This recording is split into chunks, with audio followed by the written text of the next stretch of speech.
Paz y bien, hermanos, les habla Fray Claudio Antonio Calderón del Valle, fraile y sacerdote capuchino, y como de costumbre vamos a hacer la exégesis, vamos a sacar los secretos del texto del Evangelio que la Santa Madre Iglesia nos propone en este domingo 29 del tiempo ordinario. Como de costumbre, unas pequeñas pinceladas sobre el contexto en el que fue escrito este Evangelio. Acordémonos que fue escrito aproximadamente en el año 80 en Siria de Antioquía, escrito por Mateo y su comunidad para una comunidad básicamente hebrea, pero que poco a poco se fue convirtiendo en una comunidad de mayoría pagana, específicamente griega.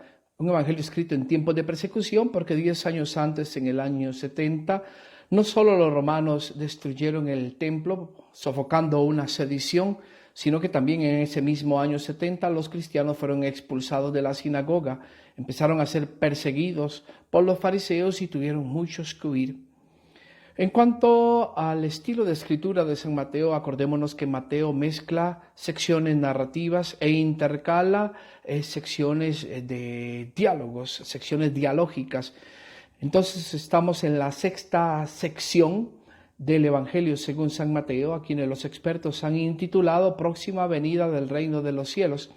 Esta sexta parte del Evangelio se ubica del capítulo 19 al capítulo 25, pero está dividida en dos: la sección narrativa, que va del capítulo 19 al 24, y la sección discursiva, que va del capítulo 24 al capítulo 25. Entonces, la perícopa que hoy vamos a analizar se encuentra en Mateo 22, 15, 21. Mateo 22, 15, 21, es decir, se ubica dentro de la sección narrativa de esta sexta parte del Evangelio según San Mateo. Acordémonos que en el capítulo 21 Jesús entró triunfante en Jerusalén y va al templo a enseñar y empieza a tener dificultades con diferentes actores. Estamos entonces en el templo, en el capítulo 22 todavía Jesús está en el templo, obviamente está en la explanada, en el atrio de los gentiles y muy posiblemente en el pórtico de Salomón, que era donde los maestros, los rabinos, se ponían a enseñar, se ponían a debatir, se ponían a discutir. Jesús está discutiendo. Entonces, este es el contexto general de la perícopa que vamos a analizar, de la perícopa a la cual le vamos a hacer el análisis exegético. Entonces, repito, nos ubicamos en el Evangelio según San Mateo, capítulo 22, versículo del 15 al 21. Y empezamos con el versículo 15. Dice así el versículo 15. Entonces los fariseos se fueron y celebraron consejo sobre la forma de sorprenderle en alguna palabra. Aquí ya nos tenemos que frenar porque salen los primeros actores. Los primeros actores son los fariseos. Los fariseos, que eran lo que podríamos llamar hoy en lenguaje moderno laicos comprometidos, laicos que en tiempos de la diáspora sostuvieron el culto y fueron los creadores de la institución de la sinagoga, esos pequeños templos de pueblo, pero también laicos ultra conservadores y ultra observantes, que no les bastaban los 10 preceptos del decálogo de la Torá, sino que con el tiempo crearon 613 mandamientos y que se ufanaban y se sentían orgullosos de cumplir los 613 mandamientos. Pero también con los que Jesús tuvo, si bien es cierto, identificación, porque era el grupo más cercano a la forma de pensar de Jerusalén, de Jesús, pero también a la vez tuvo bastantes conflictos. ¿Por qué? Porque su cultualidad era meramente externa y habían dejado de lado el mandamiento del amor. Ahora dice que estos fariseos celebraron un consejo, y aquí Mateo usa la palabra symbolei, que viene de sin, que significa poner juntos, y boulomai, que significa deseo o voluntad. Entonces, por eso, poner juntos los deseos y las voluntades, es decir, celebrar consejo para tomar decisiones en conjunto. Ahora, ¿un consejo sobre qué? Dice, sobre la forma, dice, de cómo ponerle una trampa en las palabras. Y aquí Mateo usa el concepto pagis. Pagis significa trampa o entrampar. Hen logoi, dice el texto original, es decir, poner una trampa en las palabras. Entonces es una actitud con dolo. Se está reuniendo para ponerle una trampa al Maestro, a Jesucristo. Pasamos inmediatamente al versículo 16. Así que enviaron a sus discípulos junto con los herodianos a decirle: Maestro, sabemos que eres veraz y que enseñas el camino de Dios con franqueza y que no te importa de nadie, sino no miras la condición de las personas. Aquí vemos algo curioso, salen los segundos actores y son los herodianos. Por cierto, lo primero que tenemos que decir que los herodianos eran totalmente opuestos y opositores a los fariseos. Si los fariseos se llamaban a sí mismos observantes de los 613 preceptos, en cambio los herodianos eran considerados vendepatrias. ¿Por qué? Porque eran amigos de Herodes Antipas, el tetrarca, que a su vez había sido puesto a gobernar por el emperador romano. Entonces era lo que podríamos decir en lenguaje latinoamericano vendepatrias, es decir, hebreos que estaban de acuerdo con los que estaban sitiando, ocupando y oprimiendo al pueblo. Esclavos, empleados, no solo de Herodes, sino del emperador romano, del imperio romano. Entonces aquí vemos a dos, ¿verdad?, que se unen para hacer un mal, como dicen en el hermano país de Nicaragua, el mal hace junta. O como también decían los antiguos romanos, asinus asinum fricat, el asno busca el asno para rascarse. Aquí hay dos que son enemigos naturales, pero como tienen un enemigo en común, se unen para juntos hacer daño, se unen en junta para intentar dañar al Señor.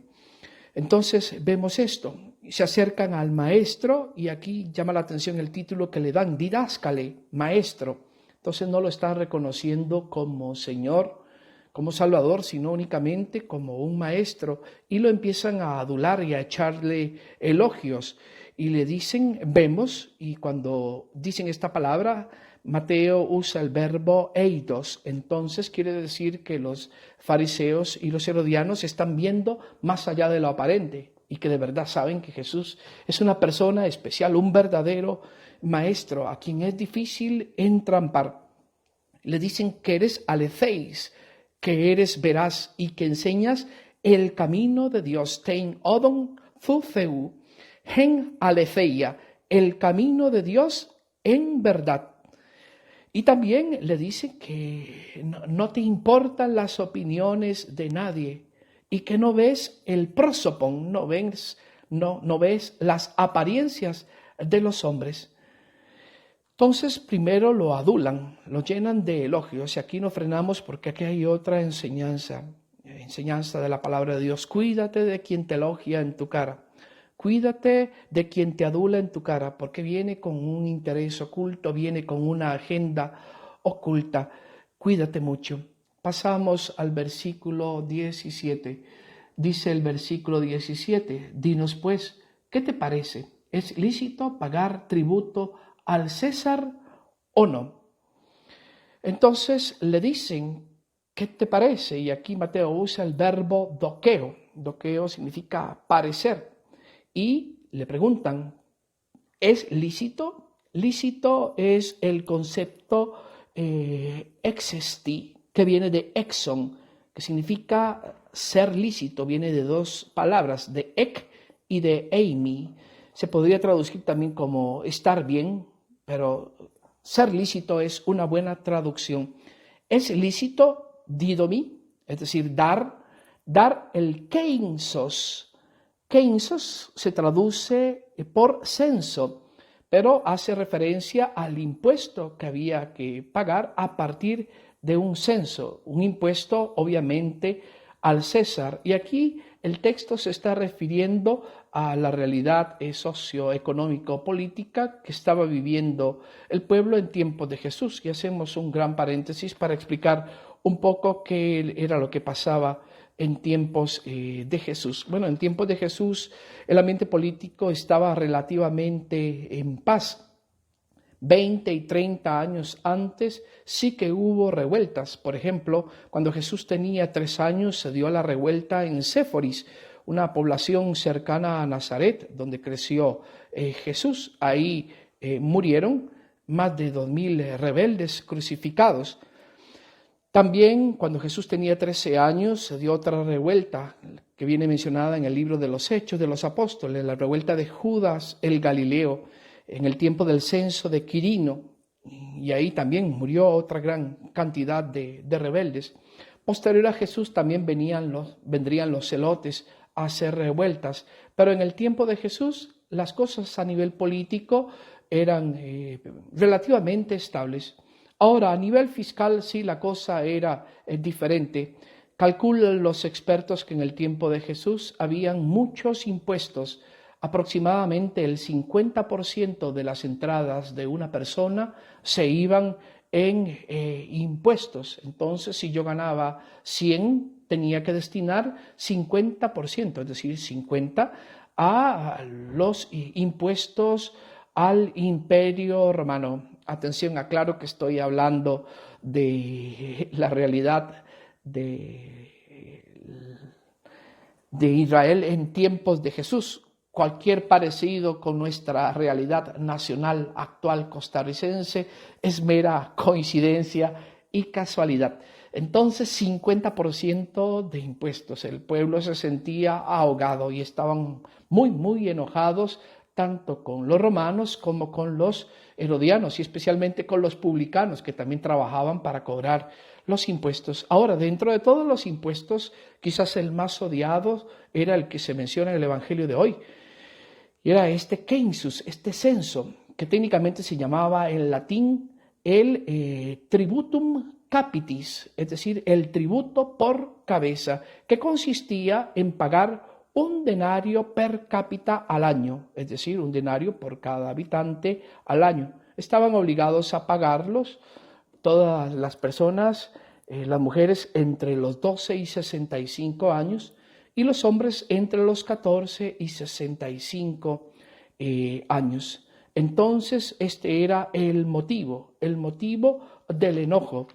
Ahora, la pregunta que hacen los fariseos y los herodianos es una trampa. ¿Por qué? Porque Jesús lo que lo están instando después de tantos elogios es a responder dicotómicamente, o sí o no. No quieren que Jesús dé el parecer, solo quieren que responda sí o no. Pero es una pregunta tramposa. ¿Por qué? Porque decir que sí hay que pagar impuestos en el fondo sería reconocer al César Tiberio como rey. Y acuérdense que dentro de la teología hebrea, acuérdense que los israelitas en aquel tiempo era un estado teocrático, es decir, donde lo político y lo religioso estaba unido, se consideraba el único rey de Israel a Dios. Entonces no hay más rey que Dios. Y si yo pago el tributo y digo que es lícito pagar tributos, estoy diciendo, bueno, en el fondo reconozco al César como mi rey. Y esto traía muchos problemas a nivel teológico. Ahora bien, veamos las posibilidades. Si Jesús le respondía que sí, entonces los fariseos le iban a decir, bueno, tú no eres un verdadero hijo del Dios único, tú no eres israelita, tú has negado al único rey, tú eres amigo de los romanos, entonces te rechazamos, y ahí tendrían una excusa para perseguirlo. Por otro lado, si decía no, le iban a caer encima a los herodianos, y lo iban a denunciar diciéndole que era subversivo, revolucionario, antirromano y que estaba en contra del César y de los tributos al César. Entonces cualquiera de las dos respuestas tenía funestas consecuencias para Jesús. Lo que no sabían era que se estaban enfrentando con la misma sabiduría de Dios encarnada. Entonces, la pregunta sobre la licitud en el fondo es una trampa y por eso los fariseos astutamente habían llevado herodianos para cerrarle las posibilidades al maestro. Cualquiera de las dos respuestas lo iba a poner en jaque mate. Seguimos adelante con el versículo 18. Mas Jesús, adivinando su malicia, dijo: hipócritas, ¿por qué me tentáis? Entonces dice que Jesús conoce, usa el verbo ginosco, conoce la poneiría. Poneiría es la maldad, pero también se podría traducir como inmundo o espurio. De hecho, poneirú es el título que el Evangelio le da también a los demonios, a los espíritus, a los neuma poneirú, a los espíritus malos. Entonces los está poniendo al mismo nivel de los espíritus del mal, de los secuaces de Satanás. Entonces Jesús sabe que estos son satélites de alguien que está más en el fondo moviendo todos los cordeles y cocientes del mal, es decir, el espíritu del mal. Pero obviamente están participando con libre albedrío, por eso también son malos. Bueno, conociendo su maldad, le dice, ¿por qué me tientan? Y usa el verbo peirazo, que viene de peira. Peira significa intento, pero entonces se puede traducir peirazo como prueba o tentación. Están tentando a Jesús, le están poniendo una trampa y le dice hipócritas. Y por eso les he puesto en las ilustraciones unos altos relieves griegos de actores griegos que usaban máscaras, porque hipócrita viene de hypokrites, que hypo significa debajo y krites, entre otras muchas posibles traducciones, significa actuar, actuar debajo. Entonces hipócrita es el verbo de la actuación. Los griegos para actuar no hacían como nosotros, que se vestían de un personaje concreto y que tomaban todas las características verbales, físicas y de gestualidad y expresión para representar X personaje. No, ellos se ponían una máscara, la máscara del personaje, y la usaban también como caja de resonancia y así actuaban en el teatro griego. Cuando vean las imágenes de los altorrelieves del teatro griego van a entender un poco mejor el concepto. Por eso Jesús les dice hipócritas. ¿Por qué? Porque están actuando debajo, están poniendo cara de judíos devotos, cara también de hebreos fieles al imperio, pero en el fondo son hipócritas porque lo que los mueve son otras motivaciones. Su corazón no está con Dios, está con otros intereses, como vamos a ver, con otros ídolos. Están actuando porque no son por dentro lo que parecen ser por fuera. Y aquí ya el Evangelio, como de costumbre, nos está poniendo una pregunta. ¿Somos también nosotros hipócritas? ¿Parecemos por fuera cristianos y por dentro lo somos? ¿Hay coherencia entre lo que somos internamente y lo que somos y lo que parecemos externamente? Entonces Jesús, que es la sabiduría de Dios encarnada, los agarra en curva, entre comillas, y los pone al descubierto. Sabe que lo están entrampando, pero obviamente, ¿quién puede hacerle frente a la sabiduría de Dios? Nadie, obviamente. Pasamos al versículo 19. Dice así el versículo 19. Mostradme la moneda del tributo. Ellos le presentaron un denario. Y aquí nos frenamos porque es una de las partes centrales del Evangelio. Jesús va a responderles, pero no responde con palabras, sino muy al estilo hebreo y también profético. Les va a responder con un gesto y le dice, exhíbanme, muéstrenme o demuéstrenme. Usa el verbo epideignumi, que significa exhibir, mostrar o demostrar. Dice, muéstrenme a mí el numisma, de ahí viene la palabra numisma significa moneda o medalla, por eso numismática es el arte de los que coleccionan monedas o medallas o medallones antiguos. Entonces muéstrenme el numisma del keison, del censo, es decir, del tributo ya citado, del tributum capitis, de ese denario que había que pagar por año. Aquí nos tenemos que frenar. ¿Por qué? Porque Jesús dice, muéstrenme. Da la impresión de que Jesús no llega a tomar esta moneda y en realidad no creo que la haya ni siquiera tocado. ¿Por qué? Porque Jesús era un judío piadoso y cumplidor de la ley y era prohibido introducir el dinero pagano en el templo. Entonces, la primera cosa, Jesús está pidiendo que le muestren una moneda. Entonces, en el fondo no se están dando cuenta que Jesús sabe que ellos tienen dinero espurio, pagano. Dos, esto quiere decir que Jesús no tenía dinero propio. Jesús era pobre, y también es el símbolo de que Jesús no hace ningún compromiso con los poderes de este mundo, ni siquiera a través del dinero. Por otro lado, ¿qué hacen con dinero pagano y sucio dentro del templo?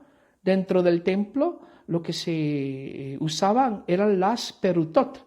Las perutot eran las monedas del templo. Por cierto, dentro de las monedas, dentro de las imágenes que les envío, van dos juegos de imágenes de moneda. Una de un denario del tiempo de Jesús, y otra de una perutot, de una moneda de estas que se usaban en el templo. Cuando uno entraba en el templo de Jerusalén, a la entrada del templo, al pie del arco de Nicanor, estaban los cambistas de moneda. Entonces ahí cambiaban las monedas paganas por monedas del templo, porque quien metía una moneda espuria en el templo, pues contaminaba. Era un sacrilegio, considerado un sacrilegio, meter este tipo de dinero pagano dentro del templo. Entonces, muéstrenme, exhíbanme moneda del tributum capitis, y dice que los discípulos se la presentaron y le presentaron un denario. Vamos a hablar un poco sobre los denarios. Los denarios eran de plata, más o menos pesaban 3.36 gramos. Empezaron equivaliendo a 10 haces, de ahí viene la palabra denario, viene de 10, pero en el tiempo de Jesús equivalían a 16 haces. Un haz era la moneda de más baja denominación, eran aquellas moneditas que echó la viuda pobre en el chofarot, en el cuerno de las ofrendas del templo, a quien Jesús elogió. Entonces, un denario equivalía a 16 haces. Un denario era el salario de un día. Y por un lado, los denarios tenían el busto del emperador, y por otro lado tenían motivos religiosos romanos. Entonces, muéstrenme un denario.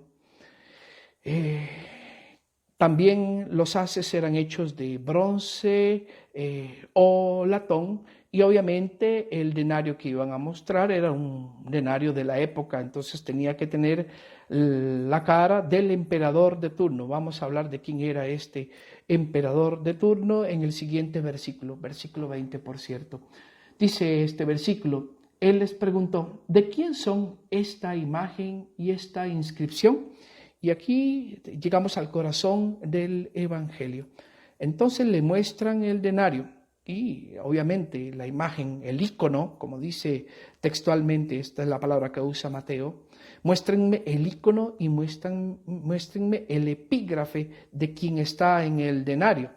Bueno, obviamente quien está en el denario es Tiberio, que se llamaba originalmente Tiberius Claudius Nero. Me llamó mucho la atención que tuviera el nombre Claudio, mi mismo nombre. Muchos Césares usaban este nombre. Entonces, César había nacido en el año 42 a.C. y murió en el año 37 después de Cristo. Ahora venía su cara de un lado, junto con la inscripción Tiberio César, hijo Augusto del divino Augusto. Y del otro lado venía una imagen de una mujer sentada, que era su madre Livia, y la inscripción en Pontifex Maximum, es decir, Pontífice Máximo. Y hay que analizar muy bien estas dos cosas, porque Jesús está preguntando de quién es el icono y cuál es la inscripción. Bueno, el icono es de César Tiberio, pero atención, César Tiberio en la moneda. Por cierto, ahí les mando una fotografía de un denario real del tiempo de Jesús. César Tiberio venía representado con laureles en la cabeza al estilo del dios Jove. Jove, o el equivalente era Júpiter. Júpiter era considerado pater deorum et hominum, es decir, padre de los dioses y de los hombres. Y del otro lado estaba su madre, Livia, sentada. Por cierto, este estar sentado era el símbolo de la paz, la famosa paz romana.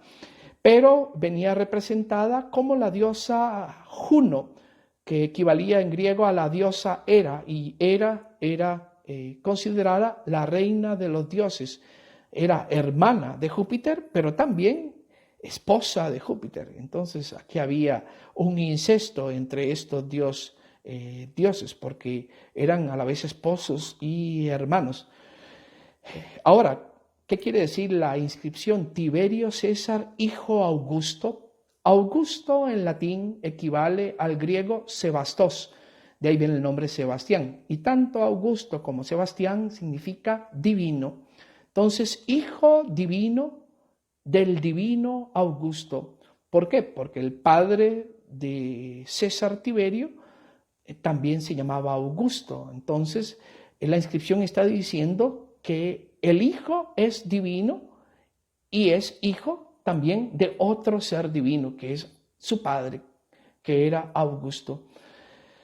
¿Qué estamos viendo aquí en el fondo? Jesús está mostrando la filosofía que hay detrás de la moneda que usaban los romanos. La moneda que usaban los romanos no solo tenía la cara del emperador, sino de un emperador que se consideraba divino, que se consideraba emanación de la divinidad, específicamente de Júpiter, emanación de Júpiter. Entonces es Dios y emperador. Estamos viendo que en el fondo es un concepto filosófico de una religión inmanente, diríamos en filosofía, es decir, una religión del Estado, en donde lo divino es el César. Pero atención, no solo el César, porque ¿dónde está poniendo su imagen el César? En un denario, es decir, en el dinero. Entonces está dejando al descubierto que los poderosos ejercen su poder y su tiranía a través del dinero, y que el dinero se convierte en un ídolo conectado con el poder, conectado a su vez con la figura del emperador romano, y esta es toda la filosofía. Entonces, aquí estamos descubriendo cosas muy importantes. Esto es lo primero. Aquí hay un acto explícito de idolatría, porque hay un ídolo, es decir, el emperador que se pone a sí mismo como divino, y esto es blasfemo. Primer elemento. Segundo elemento, también está del otro lado su madre, que también la considera divina, como si fuera Juno o Hera, reina de los dioses, hermana y esposa de Júpiter. Entonces, quiere decir que quien cargaba estas monedas, quien las usaba y quien estaba de acuerdo con ellas, no solo estaba de acuerdo con que Tiberio era el emperador, sino que estaba aceptándolo prácticamente, directa o indirectamente, como divinidad, y haciendo negocios con la divinidad, entre comillas, del César, con su poder, este poder ejercido a través del dinero. Tercera consideración. Ahora, ¿qué hace un fariseo o un herodiano con monedas espurias dentro del templo? Ya lo habíamos señalado, deberían haber tenido en sus bolsas los perutot, el dinero sagrado. Por otro lado, y los mandamientos del Deuteronomio y del Éxodo, Deuteronomio 4, 15 al 18 y Éxodo 20, del 4 al 6, hablaban sobre las prohibiciones de los íconos, de los ídolos. Los israelitas eran iconoclastas, no les gustaban las representaciones, las imágenes de las cosas que había bajo el cielo y sobre la tierra, porque tenían el miedo de que los hombres doblegaran su corazón y los consideraran divinidades. Es el pecado de la idolatría. La imagen en sí misma no es el ídolo. El ídolo se fragua cuando el ser humano considera la imagen de algo como la misma divinidad presente en la tierra. Entonces, los fariseos se creían muy observantes. ¿Qué hace un fariseo con una moneda, con la imagen de un hombre que se cree Dios? ¿Qué hace también un herodiano con una moneda espuria dentro del templo? Entonces aquí lo que estamos viendo en el fondo es el tema de la idolatría, que después San Agustín en el siglo IV nos va a hablar y explicar tan hermosamente con el concepto de idolatría de las criaturas. La pregunta en el fondo es, ¿con quién estás haciendo compromisos? ¿Quién es el que gobierna tu corazón? ¿Es Dios? ¿Es el César? ¿Es el dinero? ¿Es el poder? ¿Tienes compromisos con las religiones inmanentes de este mundo? ¿O de verdad está Dios plantado en el centro y en el trono de tu corazón? La inscripción también tiene que ver con esto, ¿verdad? Tener estas monedas era considerar a la César no solo emperador, sino divinidad, igual a su madre. Y pontífice máximo. Esta palabra pontífice, mano, viene de pontix, facere, pontífice, que significa el que hacía puentes, porque para los romanos la construcción del puente era algo muy importante. Entonces, después este concepto se extendió al ámbito teológico, porque el emperador se consideraba el puente entre la divinidad y los hombres, y el emperador no es el puente. El único pontífice, después lo vamos a aclarar, es Jesucristo en el sentido estricto de la palabra. Jesús es el único puente porque tiene las dos naturalezas, naturaleza humana y naturaleza divina. No nos vamos a meter más en estos aspectos de cristología. Aquí Jesús está dejando al descubierto la incoherencia y la hipocresía del corazón de los fariseos y de los herodianos. Por eso dicen, muéstrenme el icono y el epígrafe. Ahí van a poder ver las ilustraciones y les va a quedar muy claro. Pasamos así al versículo 21. Entonces dice así, respondieron del César. Entonces les dijo, pues lo del César, devuélvanselo al César, y lo de Dios, a Dios. Entonces ellos responden que es del Cáisaros, del César. Jesús los pone a contestar, son ellos los que se están delatando. Aquí hay una palabra importante. En la mayoría de las traducciones hablan, en lugar de decir devolver, dicen den al César lo que es del César y a Dios lo que es de Dios. No, el texto usa el concepto apodidomi. Apodidomi significa devolver o restituir. Ahora, antes de explicar el sentido profundo de esta frase, esta es una de las frases más citadas y más conocidas, pero por cierto, ha sido muy manipulada y poco entendida. Por ejemplo, la usan las autoridades políticas, dar a Dios lo que es de Dios y al César lo que es del César, o viceversa. Lo usan las autoridades políticas para indicarle a las autoridades religiosas que no se deben meter en asuntos de política, y esto es una manipulación del texto bíblico.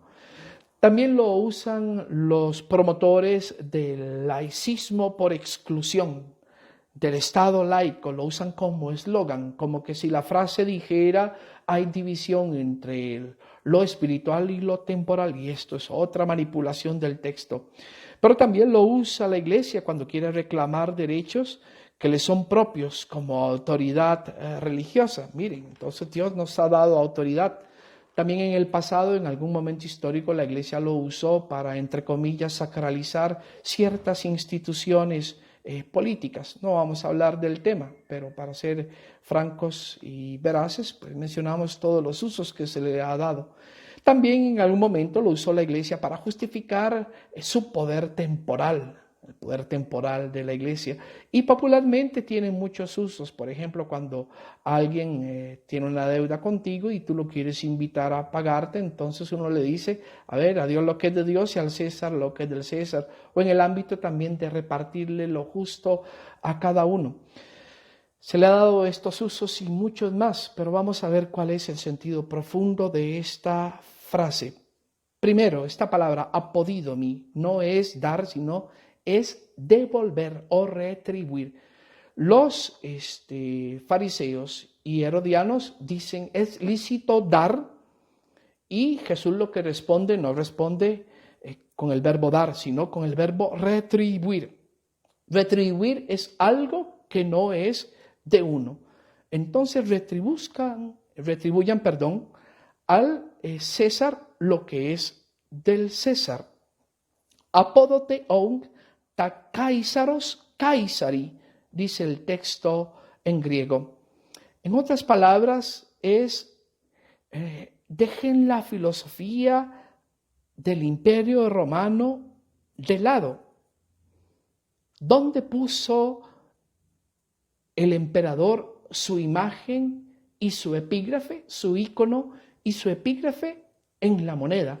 No se dan cuenta que es a través del dinero que el César ejerce el poder.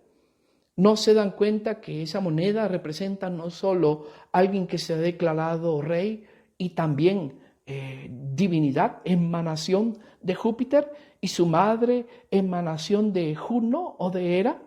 Entonces dejen esta filosofía, ¿verdad? Devuélvanla, denle al César lo que es del César. Ustedes son hijos de Israel, y Israel, ¿se acuerdan? Significa el que combate con él, con Dios. O como va a decir el libro del Apocalipsis, después lo vamos a citar. La pregunta es, en el fondo, es el César puso su imagen, su ícono y su epígrafe en el denario. Entonces devuélvanle esto a él porque es de él. Esta es su filosofía propia. Pero también devuélvanle, retribúyanle a Dios lo que es de Dios. Y en el fondo hay una pregunta implícita. A ver, ¿dónde puso Dios su ícono y su epígrafe? ¿Dónde puso Dios su imagen y su nombre? Y por eso les recordaba el texto de Apocalipsis 14, porque Apocalipsis 14 se da cuando se ven venir aquellos 144,000 elegidos y que tenían el nombre del Cordero. Entonces, primera respuesta, Dios puso su imagen en el hombre es imago Dei. Ahí les puse unas imagencitas sobre el imago Dei. Fuimos hechos a imagen y estamos siendo también, por la gracia, construidos a semejanza. Entonces el hombre es la imagen de Dios y llevamos los bautizados el nombre de Dios en la frente. También Isaías 43 le recuerda esta realidad al pueblo de Israel. Ustedes son mi pueblo. Yo te puse este nombre, Israel, que significa el que combate con Dios. Llevas mi nombre. Entonces, retribuirle a Dios lo que es de Dios significa reconocer que la imagen del verdadero Dios y del verdadero Rey la llevamos los seres humanos. Vamos a ver si nos explicamos un poquito más. Cuando Jesús les dice esto a los herodianos y a los fariseos, les está repartiendo a ambos. Uno, a los herodianos, les está diciendo, ustedes tienen un ídolo, y el ídolo es el compromiso de poder político y económico que han hecho con Herodes, y por Herodes con el César, porque Herodes era un secuaz del César. Entonces dejen el ídolo del poder, dejen el ídolo del dinero, dejen el ídolo de los compromisos con los políticos de este tiempo que solo saben oprimir al hombre y aplastarlo. Y a los fariseos también les está diciendo, ustedes también tienen un ídolo. Y su ídolo quizás es más peligroso que el de los herodianos. Su ídolo es su propio ego, porque se han puesto unos estándares de perfección artificiales. Ustedes se fabricaron 613 mandamientos y creen que porque los cumplen ustedes son perfectos. Y como se creen perfectos, desprecian a los demás y se creen seguidores auténticos del Dios verdadero, pero al final no han entendido que el verdadero culto que quiere Dios no son estos 613 mandamientos, sino el amor ágape, el amor incondicional. Y ustedes, con esta máscara, con esta hipocresía de perfección, desprecian a sus hermanos y se saltan el mandamiento del amor. Entonces, dejen estos ídolos. Al César devuélvale, retribúyale lo que es del César, no hagan compromisos con los poderes de este mundo, con el dinero, con estas falsas divinidades de estos hombres, entre comillas, divinizados, porque en el fondo todo el que se mete en el mundo de la política siempre tiene la tentación de creerse divino más que los otros, siempre por encima de los demás. Y también a los fariseos, también esto de que uno puede construir una religión únicamente de culto, de incienso y de sacrificios, y que por preceptos y actos externos creer uno que está cumpliendo con su cuota, con su membresía religiosa, y al final se le está olvidando lo más importante. Lo más importante es el amor ágape, el amor incondicional. Saca a tus ídolos de tu vida, es lo que nos está diciendo el texto del Evangelio de hoy. Y nos lo va a explicar mejor San Juan en una de sus cartas, donde nos dice que la única forma que tenemos para amar a Dios, a quien no vemos, es a través del hermano, que si vemos. Entonces el verdadero culto es el amor ágape, amar a Dios con amor ágape sobre todas las cosas y al prójimo como a uno mismo, va a resumir San Juan en su Evangelio. Entonces esto es lo que se les ha olvidado. Estamos viendo que al final de cuentas la estrategia y la trampa no han tenido buenos resultados. Ellos querían entrampar a Jesús y Jesús va al corazón del asunto. Y el corazón del asunto es la idolatría que hay en el corazón de los herodianos, que han hecho compromisos con el poder temporal, con el poder político, con el poder económico y con también los fariseos, que han hecho compromisos y tienen un ídolo, el ídolo del culto vacío. Este pueblo me alaba con la boca, pero su corazón está lejos de mí, había dicho el mismo Evangelio según San Mateo. Y no solo con el culto, también con el ego, porque creían que agradar a Dios era una religión de actos externos y también de orgullo, de ego, de sentirse perfectos, y esto los ponía sobre los demás y les daba, entre comillas, permiso para despreciar a los demás que no seguían esos 600 preceptos que habían fabricado artificialmente. Entonces es un texto muy hermoso, pero también muy profundo. En el fondo nos está invitando el texto a recordar que nosotros somos la moneda de Dios. Dios ha puesto en nosotros su ícono y su epígrafe, y que el verdadero culto a Dios pasa siempre y necesariamente por el prójimo. También nos pide examinarnos cuáles son los ídolos que hay en nuestra vida. En el corazón del hombre hay un trono y ese trono solo puede ser ocupado por un ser. O está Dios o has puesto otra cosa u otra persona que está usurpando ese puesto que le corresponde a Dios. ¿No será que muchos de nosotros somos como los herodianos, que hemos hecho compromisos sucios con el poder político de turno? ¿No será que somos como herodianos, que hemos hecho compromisos con el poder bajo todas sus formas y variantes? ¿No será que somos como herodianos, que también nuestro Dios es el dinero? Recordemos que no se puede servir a dos señores, porque se amará a uno y se odiará al otro.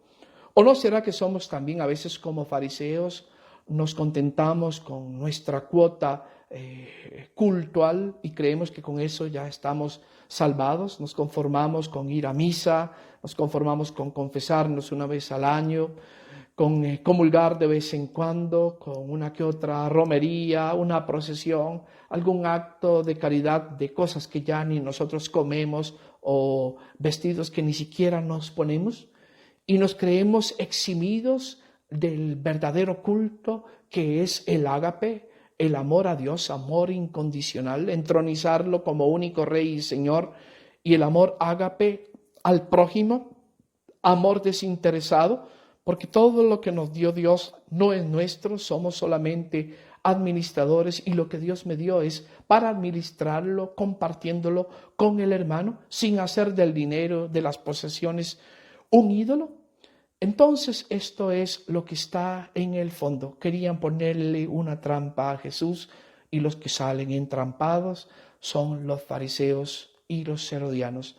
Todos llevamos dentro un fariseo y un herodiano, porque en mayor o menor cuota todos hemos hecho compromisos con los ídolos de este mundo, que son el poder político, el poder económico, el poder bajo sus otras variantes y formas, y también con el ego y el culto vacío. Así que hoy el Evangelio es una jalada de orejas y una llamada de atención a que examinemos nuestra vida y que nos definamos quién es el único Rey y Señor de tu vida.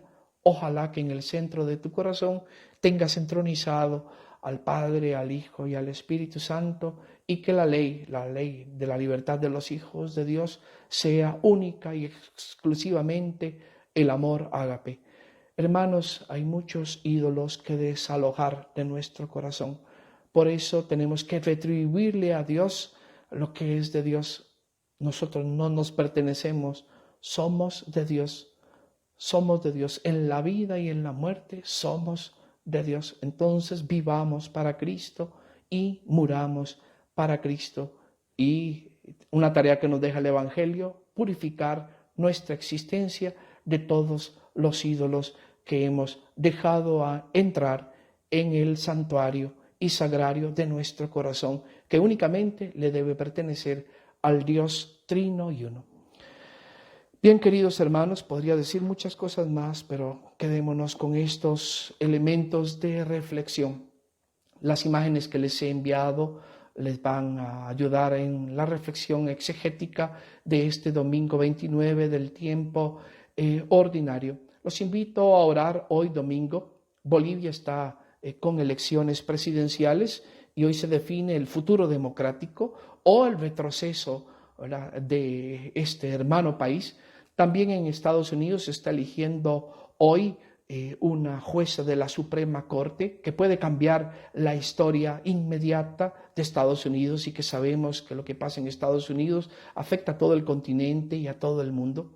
También el mundo está hundido, ¿verdad?, en medio de estas idolatrías que he mencionado, en medio de los compromisos políticos, de los poderosos que ejercen su poder, valga la redundancia, a través siempre del dinero y de estrategias que incluyen hoy crisis sanitaria, recesión, inestabilidad, ingobernabilidad, etc.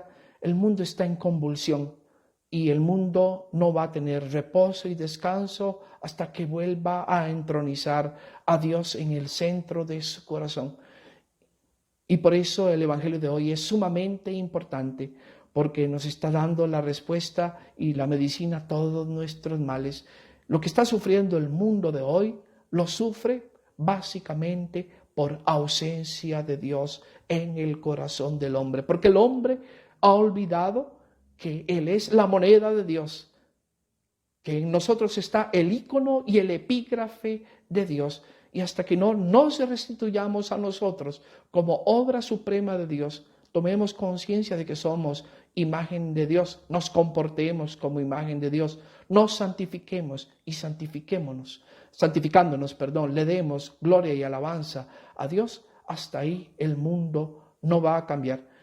Como dijo Mahatma Gandhi cuando se refería a la liberación de la India por parte de la potencia inglesa, dice: de nada me sirve liberar a la India de la potencia inglesa si no libero a los corazones de los hindús de sus propios ídolos y maldades.